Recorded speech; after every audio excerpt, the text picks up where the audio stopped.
Hello বন্ধুরা, কেমন আছেন সবাই? আশা করি সবাই ভালো আছেন। আলহামদুলিল্লাহ, আমিও ভালো আছি। আপনাদের মাঝে এসেছি আর একটি নতুন টিপস নিয়ে। টিপসটি হলো, আপনাদের আইডি কার্ড আছে, কিন্তু আগে ছিল অ্যানালগ আইডি কার্ড, এখন স্মার্ট কার্ড হয়েছে। স্মার্ট কার্ড হওয়ার পরে আপনার অ্যানালগ আইডি কার্ড প্রয়োজন। যেমন ধরেন, আপনি একটি অ্যানালগ আইডি কার্ড দিয়ে সিম কিনেছেন, সেই সিমটি এখন ওঠানোর জন্য বা রিপ্লেসমেন্ট করার জন্য আপনার প্রয়োজন হচ্ছে অ্যানালগ আইডি কার্ড।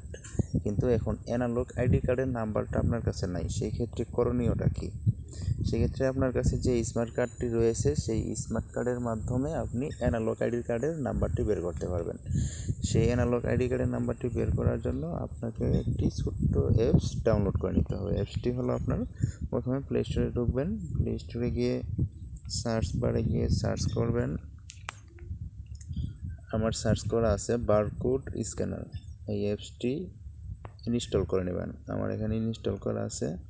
ইনস্টল করে নিয়ে সেই অ্যাপসটির মাধ্যমে আপনি স্মার্ট কার্ডটি স্ক্যান করে পিছনের পার্ট অ্যানালগ আইডি কার্ডের নাম্বারটি খুব সহজেই পেয়ে যাবেন। আশা করি সবাই বুঝেছেন। ধন্যবাদ।